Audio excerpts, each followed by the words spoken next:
Dubai South process was really pretty easy and fast. Because I'm sure a business I'll owner, tell you, like, I made the transition very smooth this time.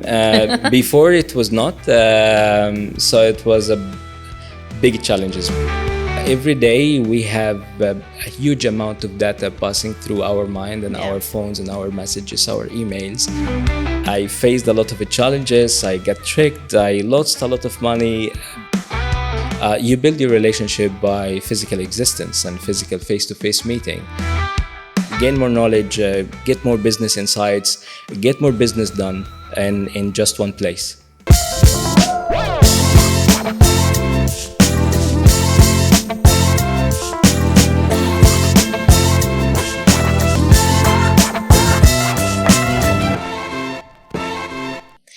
Welcome back to another episode of UAE Brews and Views with Shireen. I'm your host Shireen Kapoor, and with me today as my guest on this podcast is Mr. Ali AL Ghanzory. Now, Ali is an industry expert in energy sector. He's a senior oil trader guy in the petrochemical and the lubricant market. We want to know more about this industry, and hence we have Ali with us today. Ali has footprints not just here in the Middle East, but a very innovative leader in Egypt as well as Europe and America in States. So this brings with him a cumulative global experience. I like Ali's strategy when it comes to the data and the latest technology that he's using in his business, which is a lot to learn from him about this entire industry. And let's just deep dive into how this industry works, what are the trading secrets of this industry, and what all as a business entrepreneur who wants to start this business in the Middle East can pick up from him and his experience. So let's just straight away dive into it. So welcome, Ali, to the show. Thank you so much. Thank you so much for waiting me. It's been like a long time we're trying to schedule it. Yeah. Thank you so much. It's difficult to get hold of somebody who's working globally. No, not really. We are trying to optimize, but it's quite difficult by end of the year, and we are starting the new year as well after vacations, and a lot of people were outside. So we are starting the first quarter of the year. Yeah, it's a bit difficult, but thank you so much for being patient. Thank you. So Ali, let's talk a bit about your experience in this energy sector. I started this almost 15 years ago. I came to Dubai 15 years ago, actually. Been here for quite a long time. I was firstly in the upstream sector, which is in the oil field and drilling. I was working for companies like Flowserve, is one of the multinational companies.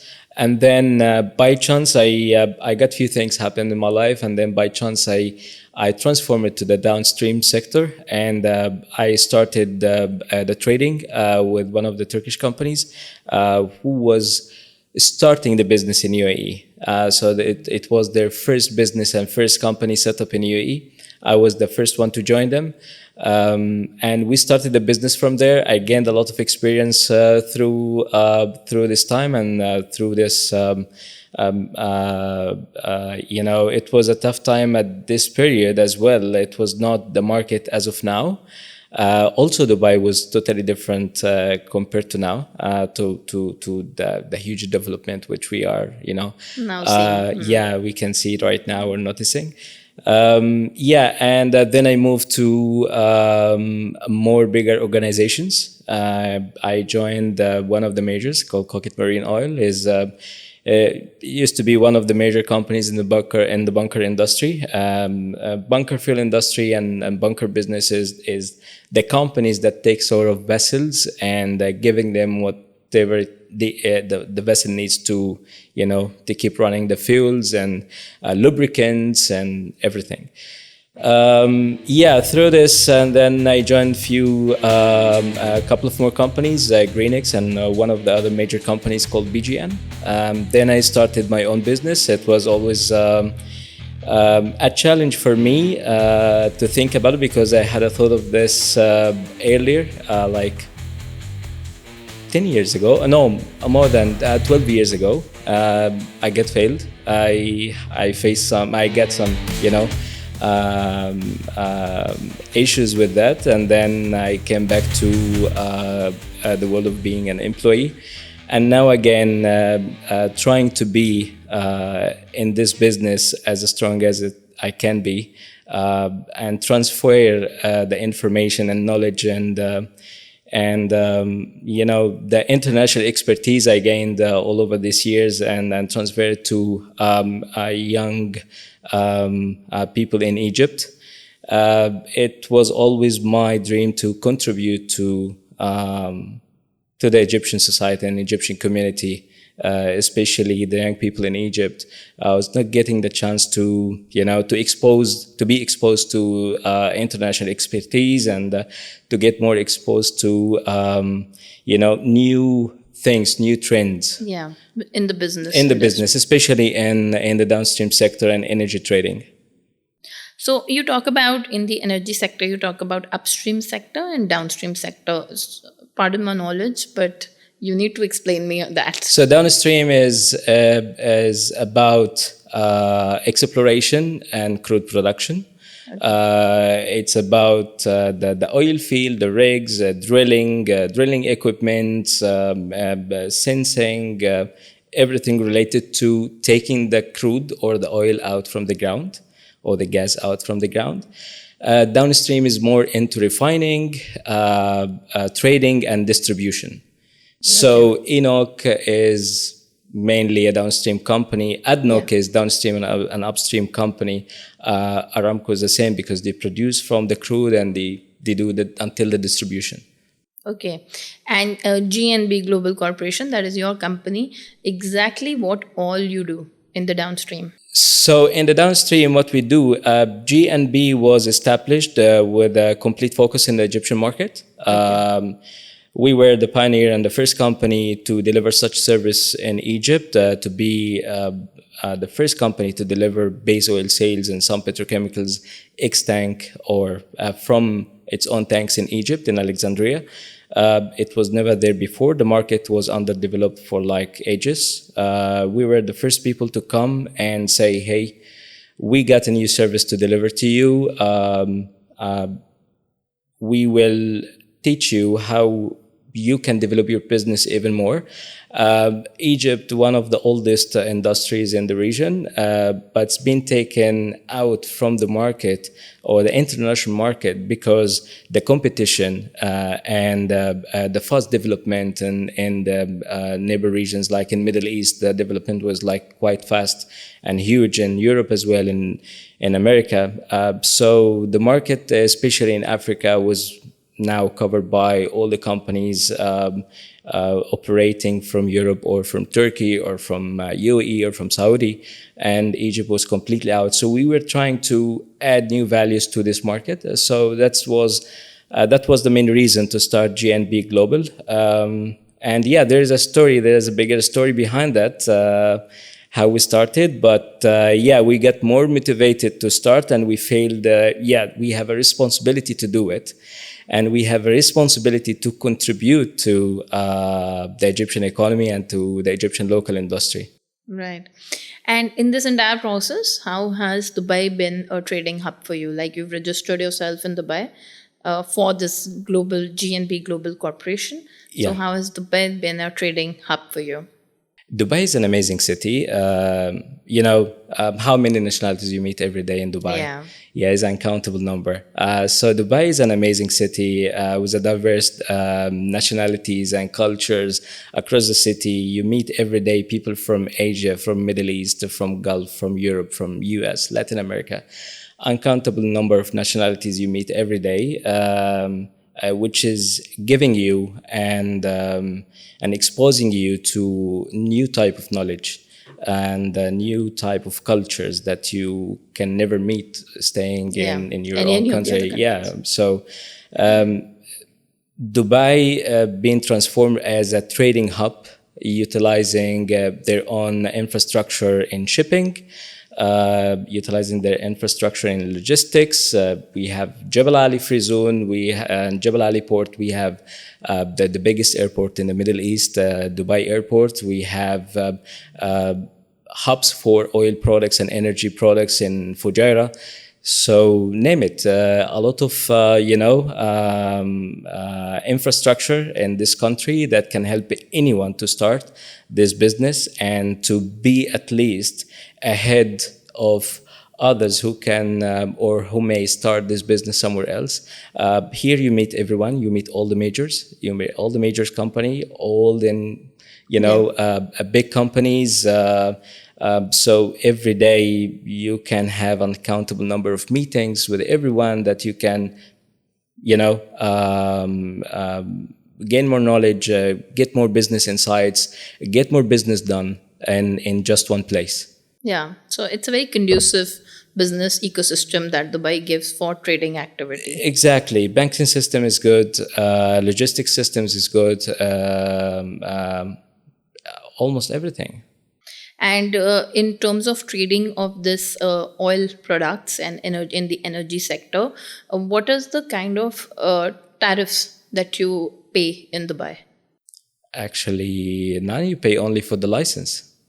Yeah, so far, even though if people say corporate tax might be coming soon, but as a Freezone company, still it's uncomparable to several other countries in the world, but still you can do a lot here. The services you will have in Dubai, comparable to what you're paying, you're a winner. So no, tariffs, no, nothing. You just pay for the license, you pay for the cost. Even I think labor cost here is lower than Europe, lower than US. Yeah. So you have offices, I believe, globally, and there is some country from where you import and there's some country you might export. So which are those countries? Actually, I trade all over the world, all over 5 continents. I trade from China to Latin America. I ship products from Korea to Brazil, from the US to Vietnam, from Egypt to, to South Africa. So we work everywhere. And we work everywhere from Dubai. We work everywhere from here. So you are a bit more centric. Yes. I'm talking to the people in Korea early morning, talking to the people in Singapore, and end of the day, talking to the people in Brazil and to my customers or my suppliers at some point, because we are, as a trader, we deal with both. So my job is trading with both suppliers and customers at the same time, trying to find the value where I can add more to my customers and my suppliers at the same time. Okay. So this entire as a business owner, when you are from the job switch to from the employee switch to the employer switch, what are challenges you faced? Because I'm sure a business owner. I'll tell you, I made the transition very smooth this time. Before it was not. So it was a big challenges because I was less mature, less experienced. I was more younger and more careless or not prepared enough. Let's put it this way, not prepared enough. I thought that I was prepared enough, which was not true. I was not fully equipped. So I was thinking like, I have this much amount of money. Let's put it this way. We make some business. But yeah, I faced a lot of challenges. I got tricked. I lost a lot of money. But yeah, now it's totally different. It's totally different. And the transition I made was very smooth. I moved between employment and being a business owner in a very smooth way, that I'm still having a balance between being an employee. So I was an employee and a business owner at the same time. I was doing business, my own business, so no risk. and Less risk. I was an employee for such company, and I was a consultant for a third company in the same business, all at once. So I made the transition more smooth, so I can, balance. Yeah. I don't risk everything. I don't risk that much. That's it. So it was pretty easier second time. But as I always feel that failure is your biggest friend. If you don't have failure close to you, then there's nothing to learn. Yeah, of course. Without the failure I faced, without the story I had, I wouldn't be the same, Ali who's sitting in front of you now. Yeah, the deep, insightful Ali. Yeah. Now, I would also like you to give us some idea, because as I understand from a legal perspective is that there is trading permit needed for this activity, this energy sector trading, because not everybody can do this just by starting a company. You need a special trading permit. If you do a local business, yes. Also, there are certain activities in certain free zones that need an approval. Yes. It's not so difficult in UAE, but since you have an experience, a good CV, that you can get it. So it was taking a bit of time, especially for me. Dubai South process was really pretty easy and fast.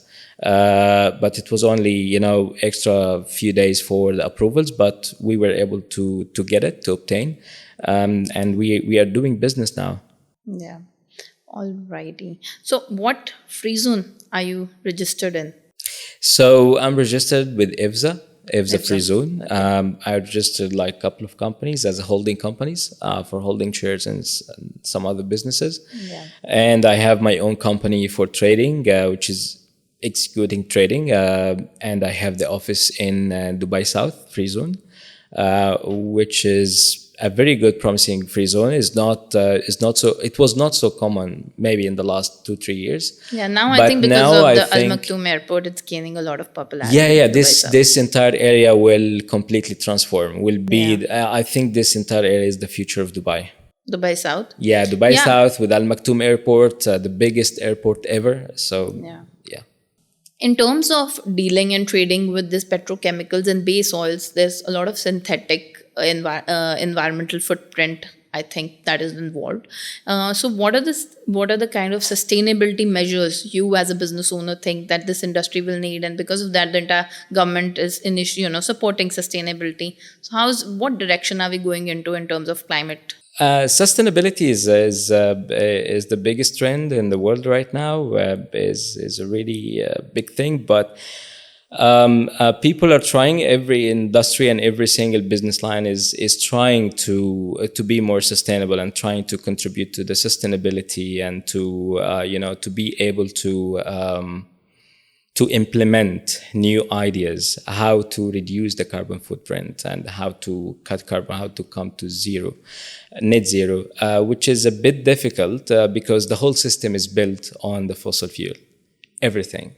Whatever you're touching at this moment right now is basically from petrochemical and was produced with a very, kind of severe chemical transformation and chemical reactions. So sustainability in our business, especially in base oils. So the main thing and the main focus is about collecting the waste oil and to improve the collection system for waste oil, for waste lubricants. So when you change your oil, there is an amount of oil is going to be disposed. So how we are collecting this and how certain companies will come to the business and be able to collect it, and we take this oil and we go through a different kind of transformation to transform it from a waste oil to be again a new base oil. So, and this base oil is mandated right now in several countries that you need to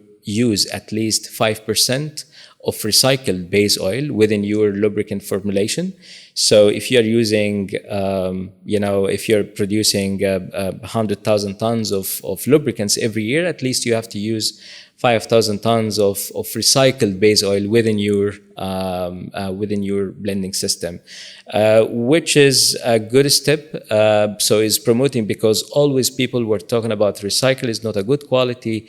No, we don't want the recycle, but now everyone is supporting the recycling business, because if we don't use it, where we take it to? So it's a very difficult question. And on the other side, the process itself of recycling, the science is not yet, or the technology is not yet available to be able to have a green technology for recycling.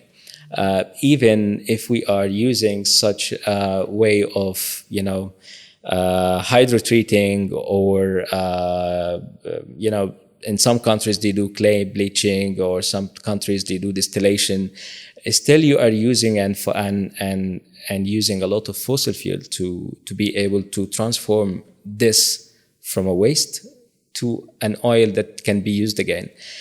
So that technologies available at this moment is not green enough, but I think a lot of scientists and a lot of business leaders are behind this, and supporting and investing in developing new technologies that can come to the world and be able to recycle everything, and to be able to get the most out of this waste in a greener way.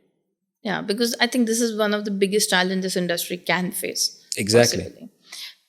So in terms of energy sector, what are the opportunities as a business owner or somebody who's worked in UAE for so many years you see now in next couple of years here in Dubai?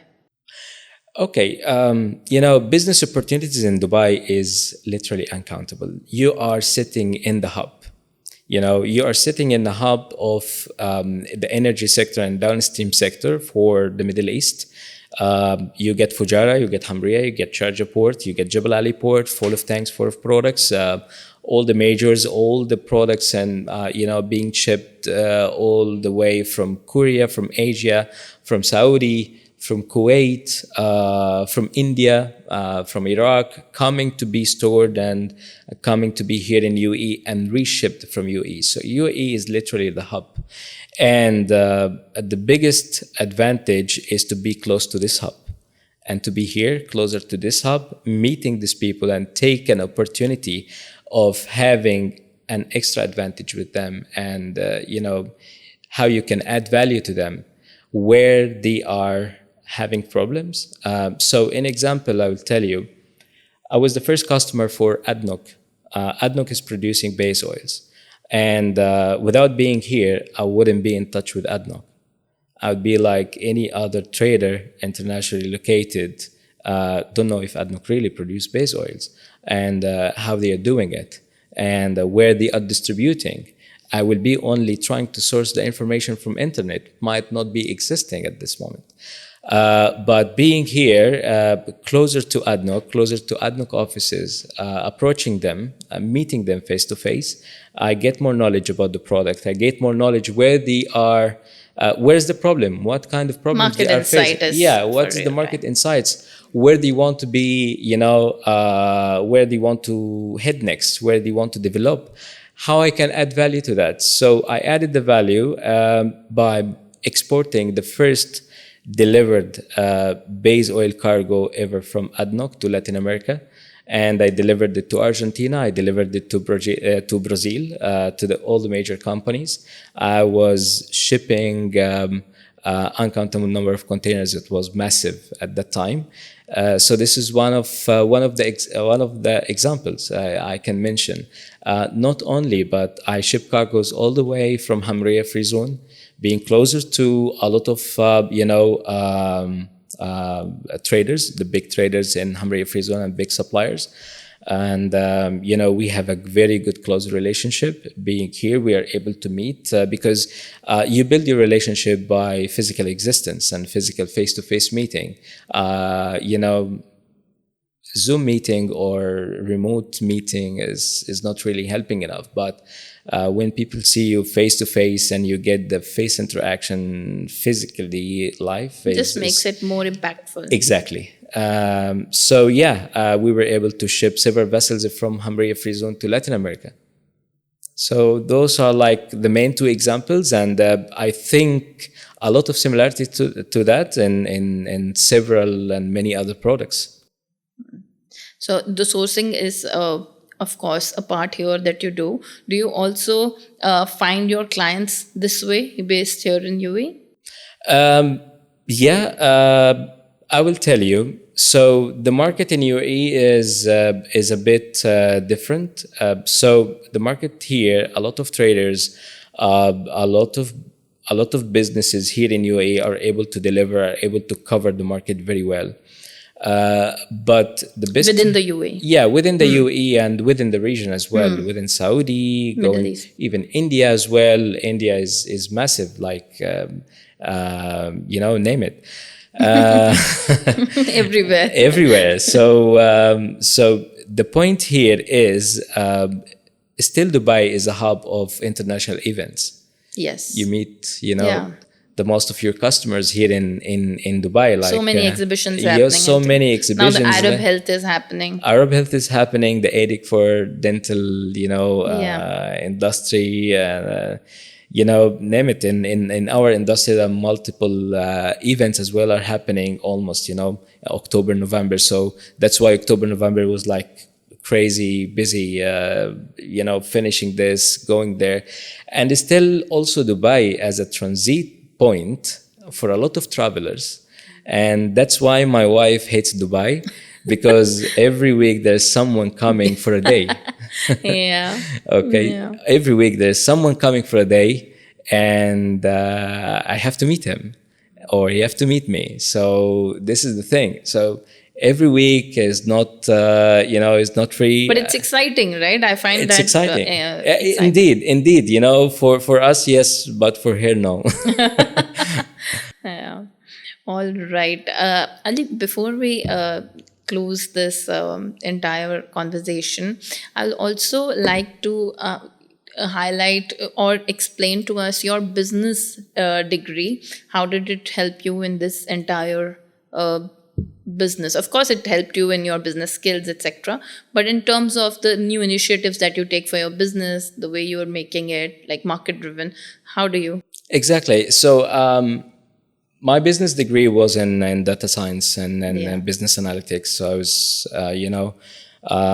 I gained the skills how to deal with data and how to collect data and how to clean the data and how to work with it.